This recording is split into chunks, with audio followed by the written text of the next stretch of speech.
విశాఖపట్నంలో సిఐఏ రాష్ట్ర అధ్యక్షులు శ్రీ హరీష్ ప్రసాద్ గారు మన ప్రతినిధి శ్రీరామ్తో మాట్లాడడానికి లైవ్ ద్వారా సిద్ధంగా ఉన్నారు. శ్రీరామ్,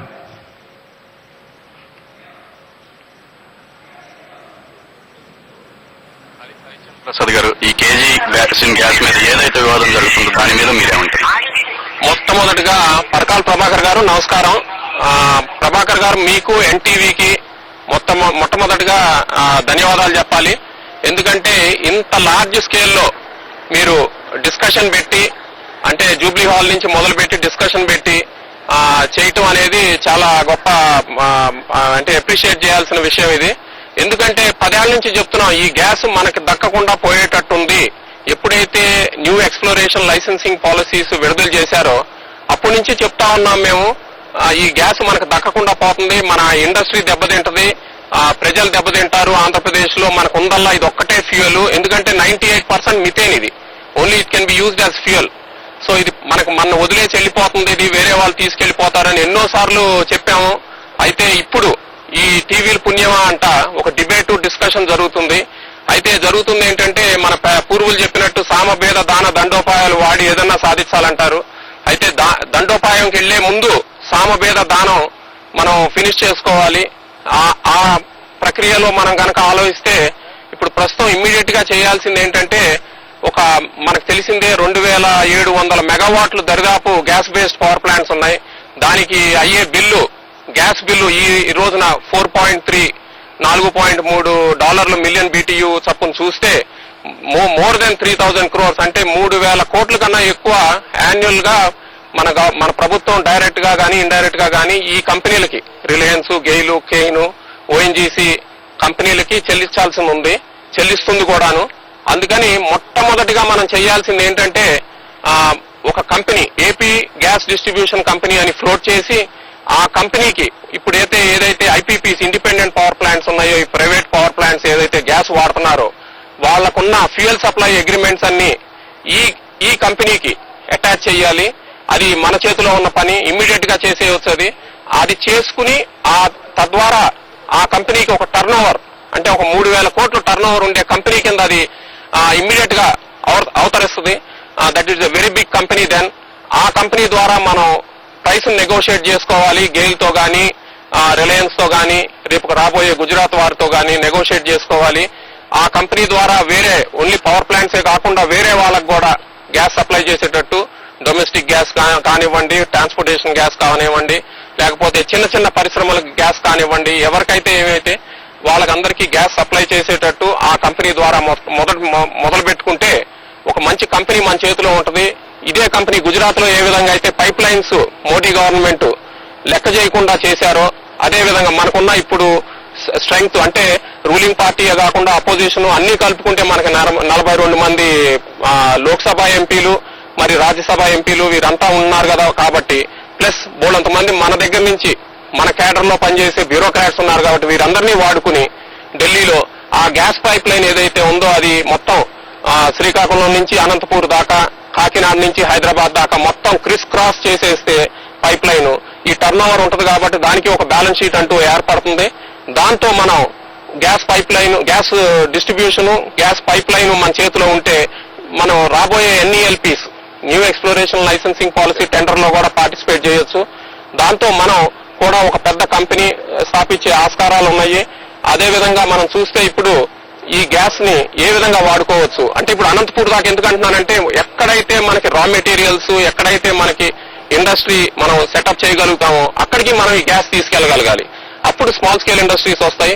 ఈ డిస్ట్రిబ్యూషన్ ఏ గ్రోత్ అయితే మనం ఇప్పుడు ఓన్లీ హైదరాబాద్, విశాఖపట్నం లాంటి మహాపట్నాల్లో చూస్తున్నామో అదే industrial growth rural areas, second tier, third tier cities లో కూడా చూసే ఆస్కారాలు ఉంటాయి. మనకి ఫ్యూచర్ బాగుంటది మన రాష్ట్రానికి.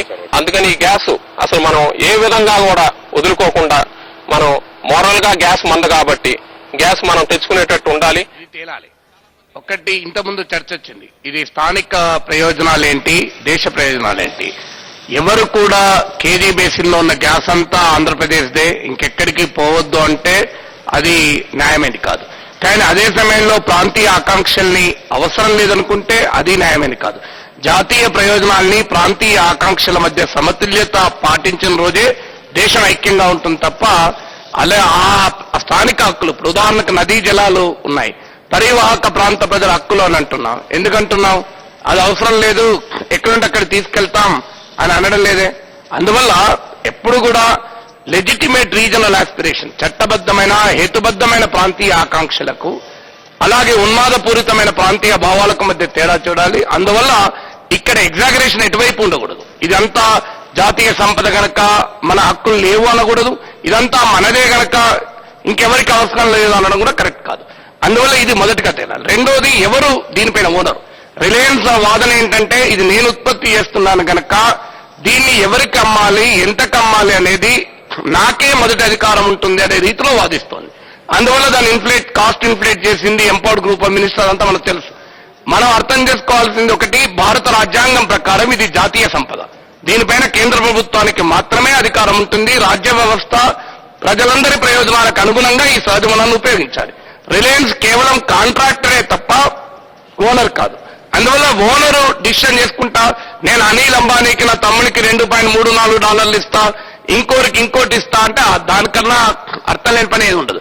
2006లో ముఖేష్ అంబానీ, అనిల్ అంబానీలు ఇద్దరు కేంద్ర ప్రభుత్వానికి తెలియజేస్తారు, మా మధ్య ఒక అవగాహన కుదిరింది, మేము $2.34 కు RNRLకి ఇస్తామంటే ఆ రోజు కేంద్ర ప్రభుత్వం ఆ రోజే చెప్పాల్సింది, నీది కాదయ్యా, నువ్వు కాదు నిర్ణయించాల్సింది, ఎంపవర్డ్ గ్రూప్ ఆఫ్ మినిస్టర్ నిర్ణయిస్తుంది. కానీ ఆ రోజు మౌనంగా ఉంది. ఇప్పుడు స్పెషల్ లీవ్ పిటిషన్ వేసి ఇది మా వాటా అని చెప్తున్నారు. అందువల్ల మొదటిగా మనం ఇది జాతీయ సంపద, ఇది దీనిపైన కేంద్ర ప్రభుత్వానికి అధికారం ఉంటుంది, ఇది రిలయన్స్కి అధికారం ఉండదనే తెలిసాలి. ఇక రెండోది, మనకు కేశవరావు గారు ఇంతమంది చెప్పారు, నాకు చెప్పండి నేను తెచ్చి పెడతానని. నాకు అర్థం కాని ఏంటంటే రాజశేఖర రెడ్డి గారు కేశవరావు గారికి చెప్పలేదా అని నాకు డౌట్ వస్తుంది. ఆయన చాలా ఉత్తరాలు రాశాడు, మరి ఆయన చెప్పిందే తెచ్చి పెడితే అయిపోతుంది. ఇది వేరే మేమెందుకు ఎప్పుడు మేము చెప్పాల్సిన అవసరమే లేదు. ముఖ్యమంత్రి గారు రాసిన లేఖల్లో చాలా వివరంగా, చాలా న్యాయంగా, హేతుబద్ధంగా ఉంది. మరి ఆ కమ్యూనికేషన్ గ్యాప్ ఎందుకుందో, ఒకప్పుడు ఇద్దరు, ఒక పిసిసి అధ్యక్షులు ముఖ్యమంత్రిగా కూడా ఉన్నారు. అందువల్ల ఇప్పటికైనా ముఖ్యమంత్రి గారి కార్యాలయాన్ని సంప్రదించినా ముఖ్యమంత్రి గారు సంప్రదించిన లేఖలు ఇస్తారు. అందులో చేసిన డిమాండ్లు సాధించి పెడితే కేశవరావు గారికి 8 కోట్ల తెలుగు ప్రజలు రుణపడి ఉంటారు, ఇంకేం అవసరం లేదు. అందువల్ల మొదటిగా మన రాష్ట్ర హక్కులే. ఇక్కడ గ్యాస్ ఇన్ఫ్రాస్ట్రక్చర్ లేదు, ఏం చేసుకుంటామని ఒక వాదన వచ్చింది. గ్యాస్ అనేది ఇన్ఫ్రాస్ట్రక్చరు లేదు, నిజమే. మనం బోరు వేయక ముందు, నీళ్లు పడక ముందు పైప్ లైన్ వేసుకుంటామా, నీరు పడ్డ తర్వాత పైప్ లైన్ వేసుకుంటామా? ఉదాహరణకు బోర్ వేస్తున్నాం, బోర్ వేయక ముందు ఇళ్ళకెళ్ళి నీళ్లు చిమ్మినాక నువ్వేం చేసుకుంటావా? మొదలు పైప్ లైన్ అంటే రేపు వల్ల నీళ్ళే రాకపోతే ఈ పైపులతో నెత్తిన పలగొట్టుకుంటావా? మొదలు నీళ్లు వస్తాయనే గ్యారంటీ ఉండాలి. గ్యారంటీ ఉన్నాక బోరు పడ్డాక అక్కడి నుంచి పైప్ ఇచ్చి పైన నీకు సింటెక్స్ ట్యాంక్ పెట్టుకుంటావు, కిందికి పైప్ లైన్లు ఇచ్చుకుంటావు, బాత్రూమ్ టాయిలెట్లకు కనెక్షన్ ఇస్తావు. ఇవన్నీ కనెక్షన్ ఇచ్చి బోర్ వేసినాం అనుకోండి, బోర్లో ఏం లేకపోతే నీళ్లు, అప్పుడు ఇవన్నీ ఏం చేసుకోవాలని ఆలోచన వస్తుంది. అందువల్ల ముందుగా మనకు ఫామ్ అలొకేషన్ ఉండాలి. ఎంత ఇందులో ఏ వాటా, అది 10%, 15% అది వేరు. గ్యాస్ అలొకేషన్ ఉండాలి, అది న్యాయబద్ధంగా ఉండాలి. అది ఆర్థికంగా కూడా న్యాయమైంది. ఇంతమంది జేపీ గారు చెప్పినట్టు ఆర్థికంగా కూడా న్యాయమైంది. ఎందుకంటే ఇది విండ్ ఫాల్ పాయింట్ కనుక ఇక్కడ నుంచి 1300-1400 కిలోమీటర్లు తీసుకెళ్లాల్సిన అవసరం లేదు. 1 million metric British thermal unit పరిమాణం గల గ్యాస్ కు కనీసం ట్రాన్స్పోర్టేషన్ కాస్టే $1 మిగులుతుంది. అందువల్ల ఖచ్చితంగా ఇక్కడ వాడాలి. అయితే ఇది ఎవరు ఇవ్వాలి? గ్యాస్ యూటిలైజేషన్ పాలసీ లేదు, ఇంతకుముందు చెప్పినట్లు గ్యాస్ యూటిలైజేషన్ పాలసీలో మనకి ఎంత ఇస్తానని లేదు. అందువల్ల గ్యాస్ ఎలొకేషన్ అనేది స్పష్టంగా తేలాలి. రెండోది, gas pricing is always related to use. Demand ఎప్పుడు ఉంటుంది? నాకు ఒక 4 కార్లు ఇస్తారు, ఈ 4 కార్లు వాడుకోవయా, కిలోమీటర్కి ₹50 కట్టు అంటే నేను బస్ నడుచుకుంటూ వెళ్ళిపోతాను. ఎందుకంటే నాకు ఆ ₹50 కట్టడం కన్నా హెలికాప్టర్లో పోతే చీపోతుంది. అందువల్ల ప్రైసింగ్ తేలకుండా యూటిలైజేషన్ తేలుతుందని నేను అనుకోను. అందులో గ్యాస్ లాంటి ఇవాళ నువ్వు $4 ఇచ్చి $6 ఇస్తే అది పవర్ విద్యుత్ ఒక యూనిట్ ఎంత ఉత్పత్తి అవుతుంది, ఎవరు ఉత్పత్తి చేస్తారు, దాన్ని ఎవరు వాడతారు అనేది మనం ఆలోచించాలి. అలాగే ప్రైసింగ్ కు పాలసీ ఏంటి? ఇవాళ ఇంటర్నేషనల్ ప్రైసింగ్, ఇంతకుముందు కూడా ఎవరు చెప్పారు స్టాక్ మార్కెట్ లో ఈ రేట్ ఉందని. అసలు ఇంటర్నేషనల్ ప్రైసింగ్ కు కేజీ బేసిన్ ఉత్పత్తికి ఏమైనా సంబంధం ఉందా? ఇరాక్ లో యుద్ధం వస్తే దాని ధరకు మన పొరుగునున్న దానికి ధర అర్థమేమైనా ఉందా? అందువల్ల ఇంటర్నేషనల్ ప్రైసింగ్ తో సంబంధం లేదు, న్యాయమైన ధరకు ఇవ్వాలి. ఏది న్యాయమైంది? మీరు గాంధార్లోని ఎన్టీపీసీకి ఇంటర్నేషనల్ బిడ్డింగ్ లో పాల్గొని రిలయన్స్ కంపెనీ స్పష్టంగా నేను ఎంఎంబీటీ పరిమాణం గల గ్యాస్ కు $2.97 ఇస్తానని చెప్పింది. మరి అది రిలయన్స్ చెప్పింది, ఇంటర్నేషనల్ బిడ్డింగ్ లో పాల్గొని రిలయన్స్ కు తెలియదా క్యాపిటల్ కాస్ట్? మనకే తెలుసా? నాగేశ్వర్ గారు, మనందరం అలాగే మీరు అనిల్ అంబానీతో కుదుర్చుకున్న ఒప్పందం ఎంత? నాగేశ్వర 3-4 నెలల కింద. మిమ్మల్ని ఆపట్ల ఒక ప్రశ్న వేస్తున్నాను మీకు. మనందరం కలిసి ఆంధ్రప్రదేశ్ ప్రజల తరపున కేంద్ర ప్రభుత్వం ముందు ఇదిగో ఇది మాకు కావాలి 1, 2, 3, 4 అదే చెప్తున్నాను. అది ఆ రకమైనటువంటి చార్ట్ మరి స్క్లుప్తంగా టు ద పాయింట్. నేను మొదలు చెప్పాను, గ్యాస్ ఎలకేషన్ లో మా రాష్ట్రం వాటా రైపేరియం రైట్స్ కు ఏ విధంగానైతే ఆ ప్రాంత ప్రజలకు కొంత హక్కులు ఉంటాయి, ఆ స్థాయిలో ఉండకపోవచ్చు, ఏదో ఒక స్థాయిలో తేల్చండి. Okay. మాకు ఏ మేరకు ఇందులో ఉంటుంది అని. ఒకటి. తర్వాత? రెండోది ప్రైసింగ్ తేలాలి. ఎందుకంటే ఏ బేసిస్ మీద ప్రైసింగ్ $4.2, $4.3, రేపు $8 అంటావు, రేపు $10 అంటావు, ఏదో ఒక పద్ధతి ఉండాలి కదా. నీవు ఇంటర్నేషనల్ మీటింగ్ లో ఎన్టీపీసీకి ఎందుకు ఒప్పుకున్నది? అలాగే ఇప్పటి వరకు ఓఎన్జీసీ ఉత్పత్తి చేస్తున్నది ఏ రేటుకి ఇస్తోంది? ఇవన్నీ పరిగణలోకి తీసుకుని ఇన్ఫ్లేటెడ్ క్యాపిటల్ కాస్ట్ చూపెట్టి నా ప్రొడక్షన్ కాస్ట్ పెరిగిందని చెప్పి ఎక్కువ వసూలు చేయడం అనేది ప్రైసింగ్ లేకుండా మీకు యూటిలైజేషన్ ఉండదు. ఇప్పుడు నాకు ఇంత గ్యాస్ కావాలంటావు, ఏం చేసుకుంటామని ఎక్కువ దొరికిస్తే. అందువల్ల ఈ రెండు తేలని ఇన్ఫ్రాస్ట్రక్చర్ రాదు. మీకు ప్రైసింగ్ ఎలకేషన్ తేలినాక ఇన్ఫ్రాస్ట్రక్చర్ వద్దన్నా వస్తుందండి. ప్రైవేట్ పెట్టుబడిదారులు ఉంటారు, పెట్టడానికి అవకాశం ఉంటుంది. మూడవది ఇంతకుముందు కూడా చెప్పాను, రాయల్టీ గ్యాస్ ఖచ్చితంగా 12వ ఆర్థిక సంఘం 50% ఇవ్వమని చెప్పింది. దీని కేంద్ర ప్రభుత్వం తిరగాదేంటి? ఇది ఆఫ్ షోర్ కదా, ఆన్ షోర్ కాదు కదా, ఇది నేషనల్ వాటర్స్ లో దొరికింది కదా. నేషనల్ వాటర్స్ లో దొరికింది, కానీ మీరు పైప్ లైన్ ఎక్కడి నుంచి వేస్తున్నారు? మీ వెహికల్ ఏ వంతల మీదకి వెళ్ళేస్తున్నాయి? మేము ఇవాళ కేంద్ర ప్రభుత్వానికి ఓపెన్ గా చెప్తున్నాం, మా ఆఫ్ షోర్ లో ఉంది కనుక మీరు పైప్ లైన్ ఆకాశంలోకి వేసుకొని అంగారగ్రహం మీదుగా ఎక్కడికైనా పట్టుకుపోండి, మాకు అవసరం లేదు. మా రాష్ట్ర భూభాగం నుంచి పట్టుకపోతాం, మా వంతల మీదకి పట్టుకపోతాం, మా రోడ్ల మీదకి పట్టుకెళ్తాం, మళ్ళీ ఆఫ్ షోర్ అంటాం. ఇది టెక్నికల్ వాదాలతో కాదు, ఇది ఖచ్చితంగా మాకు రాయల్టీ గ్యాస్ లో ఖచ్చితంగా 50% వాటా రావాల్సిందే. అందులో 25% వాటా ఇచ్చినా శాశ్వతంగా ఉచిత విద్యుత్ ఇవ్వచ్చు. ఉచిత విద్యుత్ ఇవ్వడం ఎంతవరకు ఏదవుతామో చర్చ వేరు, ఇవ్వడానికి అవకాశం. అలాగే స్థానిక ప్రజలు, లోకల్ ప్రజల ఈస్ట్ గోదావరి కేజీ బేసిన్ లో ఉన్న ప్రజల హక్కులేంటి? వాళ్ళ రైట్ టు లైఫ్, వాళ్ళ రైట్ టు ఇకాలజీ, వాళ్ళ పర్యావరణ హక్కులు, వారు జీవించే హక్కు, వారికి వాళ్ళ మంచినీళ్లు దొరకని పరిస్థితి, వాళ్ళ రోడ్లు నాశనం అవుతున్నాయి. దీనికి పర్యావరణ నిబంధనలు ఉన్నాయి. గ్యాస్ ఎప్పుడు కూడా డెవలప్మెంట్ వద్దని అనడం కరెక్ట్ కాదు. డెవలప్మెంట్ ద్వారా పర్యవసనాలు ఉండవచ్చు, కానీ అదే సమయంలో నేను డెవలప్ చేయాలి కనుక ఎవరెక్కడన్నా చావని అనడం కరెక్ట్ కాదు. You have to strike a balance. Development కు ప్రజల ప్రయోజనాలకు మధ్య ఒక బ్యాలెన్స్ ను ఇవ్వాలి. గ్యాస్ ఎక్స్ప్లోషన్ చేయొద్దని నేను అనడం లేదు, ఖచ్చితంగా చేయాలి. కానీ అదే సమయంలో ఆ ప్రాంత ప్రజల సమస్యలు, వాళ్ళకు మంచినీరు, వాళ్ళ క్లీన్ ఎన్విరాన్మెంట్, ఇవాళ వరల్డ్ వైడ్ గా ఈకో టెక్నాలజీస్ ఇంత బాగా డెవలప్ అయిన తర్వాత ఇదేం అసాధ్యమేది కాదు. రిలయన్స్ కెమ్ ఇదేమీ సాధ్యం కాదు. దానికి ఎంత కాస్ట్ వచ్చినా దాన్ని పెట్టాల్సింది. ఎందుకంటే ఆ ప్రాంత ప్రజల జీవించే హక్కు నువ్వు కాలరాయకూడదు. అది రైట్ టు లైఫ్, ఇది fundamental right. Corporate social responsibility కాదు, అది రాజ్యాంగ బాధ్యత. నువ్వు అక్కడికి వనరులు తీసుకెళ్తావు. ఇవాళ దురదృష్టం ఏంటంటే నేను లాభాలు సంపాదిస్తాయి, ఇలా ఓపెన్ కాస్ట్ మైన్లు ఉన్నాయి, ఆడ బూడిద గడ్డల్లాగా తయారవుతున్నాయి సింగరేణిలో. ఉపాధి లేదు, స్థానిక ప్రజలకు ఉపాధి లేదు, కానీ నేను మాత్రం బొగ్గు లాభం తీసుకుంటా, లాభం పొందుతాను. నువ్వు లాభం పొందు, వద్దని అంటలేదు. మళ్ళీ వద్దు కానీ ఇంకేమన్నా మళ్ళీ జయప్రకాష్ నారాయణ గారు మీరు అన్న బ్రీఫ్ ఇంటర్వెన్షన్. నాగేశ్వర గారి వాదనలో ముందు అసలు గ్యాస్ ఎలకేషన్ అంటూ వస్తే అప్పుడు ఇన్ఫ్రాస్ట్రక్చర్ వస్తుందని, ఇది అసంబద్ధమైన వాదన. ఇన్ఫ్రాస్ట్రక్చర్ 10 ఏళ్లు పడుతుంది, 5 ఏళ్లు పడుతుంది. గ్యాస్ వచ్చి కూర్చొని ఎలకేషన్ లో అష్యూరెన్స్ అడుగుతున్నాను, దాన్ని పూర్తి చేయండి. గుజరాత్ ఏం చేసింది? పారిశ్రామికీకరణ కావాలి అని చెప్పంటే ఏదో రూపంలో ఇంధనం కావాలి.